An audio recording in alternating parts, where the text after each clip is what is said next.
Apalagi? Brosur halaman 5. Hadis kedua dari atas. An Abdullah bin Umar anna Rasulullah sallallahu alaihi wasallam qala Salatul jama'ati tafdulu salatal fadhi bi 27 darajatan. Rawal Bukhari. Dari Abdullah bin Umar bahwasanya Rasulullah sallallahu alaihi wasallam bersabda, salat berjamaah itu lebih utama daripada salat sendirian dengan 27 derajat. Hadis riwayat Bukhari. Pertanyaan, salat berjamaah lebih baik atau lebih utama daripada salat munfarid atau sendirian? Perbandingannya 27 derajat. Maksudnya 27 derajat itu, maksudnya apa 27 kali lebih baik atau hitungan itu menunjukkan sangat banyak, Ustaz? Coba, kalau sholat sendirian pahalanya berapa tadi? 1 derajat. Kalau sholat jamaah 27 derajat. Banyak mana itu? Banyak mana? 27. Tapi kalau sholat milih yang satu apa yang 27? Satu. Ganjaran itu apa? Ya. Ya. Nah kalau orang mengerti, ini hadis ini menggembirakan daripada kamu sholat duhur misalnya asar rekaatnya sama. Ya. Kalau sendirian rekaatnya dengan sholat jamaah sama. Tapi kalau sholat sendirian pahalanya 1, yang jamaah 27. Sedangkan kita menginginkan fa'amma man saqulat mawazinuhu fahuwa fi 'ishatir radiyah. Siapa yang timbangan amal kebaikannya lebih berat, dia akan hidup di surga. Nah, kalau menginginkan timbangan amal baiknya lebih berat, ya tentu akan mengambil pahala-pahala yang lebih banyak daripada 1. Kan itu maksudnya. Derajat itu yang benar. Apakah derajat Celsius atau Fahrenheit apa? Yang jelas di situ diterangkan nilainya lebih banyak jamaah daripada sendiri.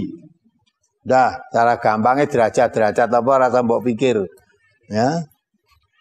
Ya, jadi kalau kamu sholat sendirian, sholat duhur 4 rakaat, nilainya 1 derajat. Kalau kamu jamaah 27 derajat, mestinya pilih yang mana? Kalau kepengen timbangan amal baiknya lebih berat yang daripada yang jelek, tentu milih yang pahalanya yang banyak tadi.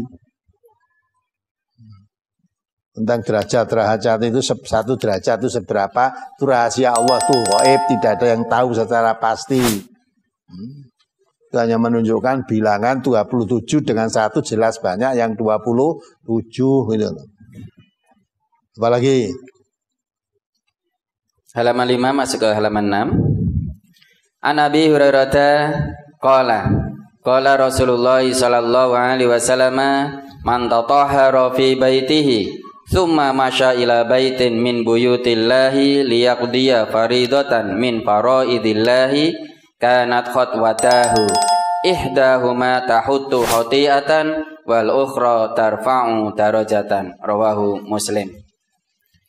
Dari Abu Hurairah ia berkata, Rasulullah sallallahu alaihi wasallam bersabda, barang siapa bersuci, yakni berwudu di rumahnya, kemudian ia berjalan ke suatu masjid di antara masjid-masjid Allah untuk melaksanakan kewajiban di antara kewajiban-kewajibannya kepada Allah, maka setiap 2 langkahnya adalah yang satu menghapus kesalahan dan yang lain mengangkat derajat. Hadis riwayat Muslim. Pertanyaan, apakah kalau kita berangkat ke masjid belum berwudu atau saat bepergian belum wudu, langkah kita menuju ke masjid bisa menghapus kesalahan dan mengangkat derajat? Dan bagaimana pula kalau kita berangkat ke masjid dengan mengendarai kendaraan, misalnya dengan roda 2, Ustaz? Tidak boleh. Yang masjid kudu mlaku. Ya. Kalau zaman saya teko. Ya, zaman Nabi ke masjid mesti jalan kaki langkah. Sepeda motor Nabi belum punya. Ya, belum punya. Pemenang ibadah haji, jalan jauh ya, dari pekan jauh, naik unta sampai apa? Unta yang kurus karena berjalan jauh. Nah, sekarang kalau pada haji naik pesawat bid'ah gitu loh. Bid'ah apa enggak? Bid'ah, tapi bid'ah yang tidak dilarang. Karena masalah naik apa itu bukan urusan ibadah, itu urusan duniawi. Nah, kejaba nek kowe walaupun kamu naik pesawat terus naik kono ibadah hajine gawe tata cara sendiri. Maka waktu beradah haji mesti diajari manasik hati, tata cara ibadah haji. Lakukan. Ora entuk teko-tekono langsung wukuf. Atau lempar jumroh dulu baru wukuf. Ya, baru wukuf tuh mulih tawaf ifadah. Ada urutannya. Ya kan? Wukuf ada waktunya nanti kapan? Kalau sudah masuk tanggal 9 Dzulhijjah, nah baru kamu nanti wukuf di sana. Maka diatur aja nganggo karepe dhewe. Kalau ibadah haji nggawe cara dhewe enggak sah. Tidak hanya haji, sholat ya begitu. Sholat yang baik ora kok ya dimulai dari yang baik itu dimulai dari saat takbiratul ihram dari salam. Ora kok salam sih lagi takbiratul ihram. Enggak boleh. Nah, itulah jadi maksud di sini itu orang yang melaksanakan ibadah itu mengikuti apa yang dicontohkan oleh Rasulullah. Itu yang kamu tanyakan tadi apanya? Nah, itu pahalanya seberapa? Jadi orang berangkat maksudnya mau sholat jamaah di mana? Di masjid. Sampai Rasulullah mengatakan setiap langkah kakimu berangkat ke masjid itu dihitung. 2 langkah, yang 1 langkah ampunan dari Allah, yang 1 langkah hitung 1 derajat ya Allah. Jadi 1 langkah ya, dihitung 1 derajat ya. Dihapus semua kesalahannya. Ya, di samping diangkat derajatnya dihapus kesalahannya. Itu antara lain hikmah sholat jamaah. Belum lagi pahalanya dilipat gandakan, perjalanannya ke masjid itu tiap langkah ada nilainya. 1 nilai dihapus dosanya, 1 nilai diangkat derajatnya. Menaik sepeda motor orang melangkah. Sing ngitung angel minggu. Dan sing ngitung kowe angel. Bagi Allah nggak ada sesuatu yang sulit itu. Tekanannya di sini bukan langkah kakinya. Ini baru hitung itu langkah kaki melangkah. Lanek numpak sepeda motor berapa putaran rodanya itu? Wis ngitung nggak? Nah itu urusan Allah. Yang penting di sini tekanannya sholat jamaah itu lebih baik daripada sholat sendirian. Sholat di jamaah di masjid lebih baik daripada sholat di rumah. Sholat jamaah di rumah walaupun jamaah. Kalau ke masjid itu dihitung tiap langkahnya ada nilai kebaikannya. Ya. Jangan terus gue langkah lah, sepeda motor orang ngelangkah. Ya. Jadi pertanyaanmu itu pertanyaan yang mengada-ada. Nah, kabeh kudu melangkah kaya Nabi jalan kaki ora enek kemajuan. Maka Nabi memerintahkan masalah urusan dunia antum a'lamu bi amri dunyakum. Tentang urusan dunia berkendaraan itu apa kamu naik unta, apa naik kebu, apa naik apalah sepeda, apa naik apa itu semuanya itu perjalanannya ke masjid itu yang dihitung oleh Allah. Walaupun kamu naik unta atau jalan kaki kalau tidak tujuannya ke masjid. Atau kamu membuat biar langkahnya aduh masjid di situ saya mau bengsik nih tar legi kono. Biar melangkahnya saya tuh, gue jenenge keluyuran sih malah. Ada sholat jamaah kok malah keluyuran. Bareng tekan kono wis komat lagi teko malah telat ya. Nah. Jadi itu bukan langkahnya, perjalananmu ke masjid itu. Artinya orang yang mau sholat jamaah di masjid, langkah kakinya saja dihitung 1 kebaikan.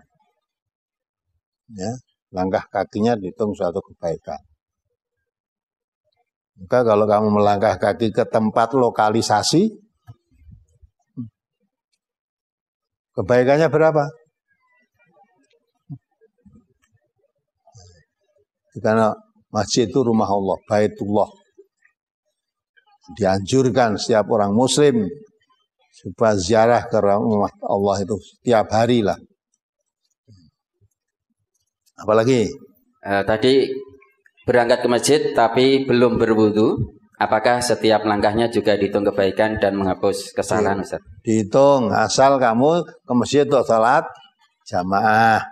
Dan nanti sebelum sholat jamaah kamu wudu dulu gitu loh. Bab sholat tanpa wudu tidak sah. Tapi perjalananmu menuju ke masjid itu untuk jamaah. Kalaupun kamu wudu, nek tujuannya ora sholat jamaah.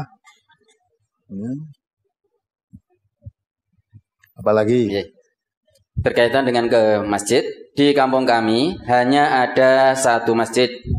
Di masjid tersebut, sholat jamaahnya kalau subuh membaca kunut dan Al-Fatihah ditambahi Rabbi firli wali walidaya amin.